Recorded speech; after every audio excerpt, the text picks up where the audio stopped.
2월 3일 34일차 365 대화를 위한 성경 통독 시간입니다. 오늘 읽으실 말씀은 레위기 18장에서 20장까지 말씀이고, 여러 번 깊이 묵상하실 본문은 레위기 18장 1절에서 5절까지 말씀입니다. 말씀이 개요입니다. 18장은 이스라엘이 나온 애굽과 곧 들어가게 될 가나안 땅의 문화를 알려주시면서 그것을 하나도 따르지 말고 주님의 법도와 규례를 지켜 그대로 행할 것을 말씀하십니다. 하나님의 명령과 규례들을 준수하고 지킬 것에 관한 권면으로 시작하고 끝을 맺습니다. 그 사이에 가나안 땅의 문화, 특히 성적인 죄와 영적인 죄를 말씀하십니다. 19장은 십계명을 거룩과 사랑이라는 관점에서 풀고 있습니다. 약속의 땅에 들어가 거룩하게 살도록 시내산에서 미리 가르쳐 주십니다. 하나님이 거룩하심처럼 거룩한 삶의 구체적인 모습은 부모를 경외하고 안식일을 지키고 우상을 만들지 않고 하나님을 예배하고 화목제물은 이튿날까지 나누어 먹고 어려움 당한 이웃을 생각하며 사는 사랑의 정신을 갖는 것입니다. 도둑질이나 거짓말은 이웃사랑이 아닙니다. 하나님을 사랑한다면 그분의 이름을 욕되게 하지 않아야 하고, 재판은 공정하게 해야 되고, 비방하거나 이웃을 아프게 함으로 이익을 취하지 않는 것, 미워하거나 원수 갚지 않고 원망하지 않는 것도 사랑입니다. 가축과 식물의 두 종자를 섞어 뿌리거나 교합시키거나 두 재료로 직조하는 것은 창조 질서를 혼잡하게 하기 때문에 금하십니다. 하나님의 진리와 세상의 사상이 하나가 될 수 없습니다. 하나님의 선민으로 성결한 삶을 위해 과일까지 간섭하시고 이방의 종교적 풍속을 금하시고 딸의 매음 금지와 안식일과 성소를 귀히 여길 것과 신접한 자와 박수를 믿지 말 것과 노인을 공경하고 하나님을 경외할 것을 함께 묶어서 말씀하십니다. 거류민을 학대하지 말고 사랑할 것과 재판을 공정하게 하라는 규례의 기본 정신은, 근본 정신은 사랑입니다. 20장은 반드시 죽여야 하는 죄의 명단입니다.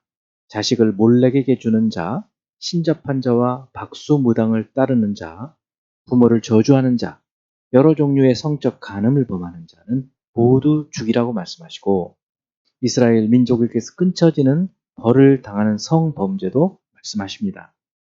22에서 26절은 규례와 법도를 지키고 이방 풍속을 따르지 말라는 말씀과 거룩해야 할 이유, 그리고 27절은 재차 접신하거나 박수무당이 되는 자는 죽이라고 명령하십니다. 이제 예수 그리스도를 닮아가고자 하는 우리의 목표를 향한 여행을 위해서 질문하고 대답하는 시간을 갖습니다. 먼저 레위기 18장 3절, 너희는 너희가 거주하던 애굽 땅의 풍속을 따르지 말며 내가 너희를 인도할 가나안 땅의 풍속과 규례도 행하지 말고. 애굽과 가나안 땅의 풍속의 대표적인 것은 무엇인가요? 또 그와 같은 일을 행하면 어떤 일이 일어난다고 말씀하시나요?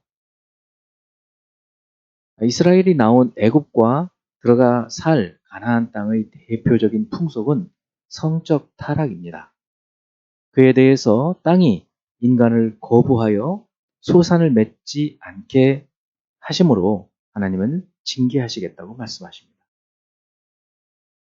두 번째, 레위기 18장 3절, 너희는 너희가 거주하던 애굽 땅의 풍속을 따르지 말며 내가 너희를 인도할 가나안 땅의 풍속과 규례도 행하지 말고. 애굽 땅의 풍속은 과거에 이스라엘을 종 삼았던 힘이고, 가나안 땅의 풍속은 미래에 유혹할 세력입니다. 예수 그리스도를 믿기 전에 당신을 붙잡고 있었던 강력한 죄의 힘은 무엇이었습니까? 또 지금 예수를 믿으며 살고 있는 상황에서도 가장 강력하게 유혹하고 있는 것은 무엇인가요? 또 그 유혹에서 이길 수 있는 방법은 무엇일까요?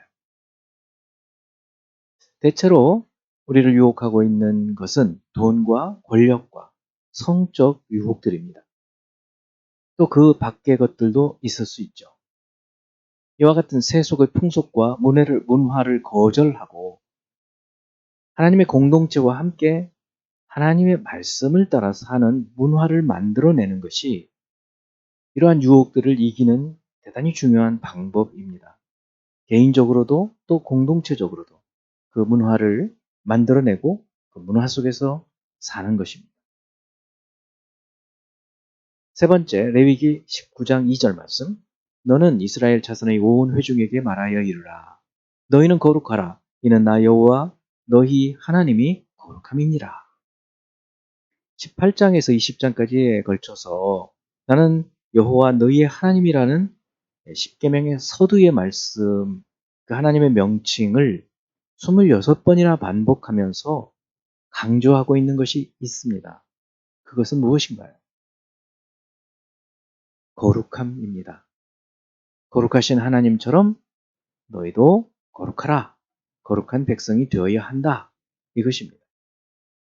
하나님은 예수 그리스도를 통해서도 우리를 거룩함으로 거룩함이 하나님의 뜻이다 라고 부르셨습니다. 네 번째, 레위기 19장은 출애굽기 20장과 순서만 달리한 십계명을 제시하고 있습니다. 출애굽기 20장은 십계명장이죠. 이 타락한 풍속 가운데에서 거룩한 백성으로 살아가려면 지켜야 할 것이 무엇일까요? 십계명이죠. 그런데 이 레위기 19장은 19장 4절, 12절, 3절, 16절, 29절, 11절, 16절, 18절 이렇게 1계명에서 10계명까지 순서가 이렇게 순서가 1계명부터 10계명까지 나열되어 있지 않고 섞여 있는 것을 볼 수 있습니다. 어찌되었든 이 10계명의 근본 정신이 사랑이라는 것입니다. 예수께서 완성하신 이 사랑을 본받아 살아가는 것, 그것이 거룩한 백성으로 살아가면서 지켜야 할 것입니다. 그리고 이 사랑은 십계명을 통해서 드러납니다. 그런데 그 가운데에서 더 큰 비중이 5계명에서 10계명까지 이웃을 사랑하는 이웃사랑의 계명을 다루고 있습니다. 특히 19장에서만 16번이나 나는 너희의 하나님 여호와이니라는 말씀을 하는 것을 볼 때 하나님에 대한 사랑과 순종이 이웃사랑을 통해서 확인될 수 있다는 것을 보여주고 있습니다. 이웃을 사랑하는 자는 하나님을 사랑합니다. 이웃을 사랑하지 않는 자는 하나님을 사랑하는 자가 아니다. 야고보서에도 그런 말씀이 있고 또 요한 1서에도 이 말씀이 있는 것을 볼 때 하나님 사랑과 이웃 사랑은 하나가 되는 것을 알 수 있습니다. 하나님을 사랑함으로 이웃을 사랑하고 이웃 사랑의 그 근본에는 하나님 사랑이 담겨 있는 것을 알 수 있습니다. 또 19장 3절에 5계명인 부모 공경이 첫 번째로 놓이고 다음에 4계명, 1계명, 2계명의 순서 하나님 계명보다 먼저 5계명이 놓여 있는 것을 볼 수 있습니다. 이것은 인간 공동체 안에서 사람이 다른 사람들과 어떻게 관계를 맺고 사느냐, 특히 부모 공경이 얼마나 중요한지 그것을 보여주고 있습니다. 이웃 사랑은 하나님 사랑과 다른 것이 아닙니다. 다섯 번째, 레위기 20장은 18장과 순서를 바꿔서 몰렉을 섬기는 죄, 영적 타락을 먼저 언급하고 그 후에 성적인 죄를 말하면서 거룩하게 살아야 할 이유를 말하고 있습니다. 결국 18장에서 20장까지 중심 메시지가 키아슴 구조로 19장이 중심 메시지인 것을 보여주고 있는데 그 19장 중심 메시지는 무엇인가요?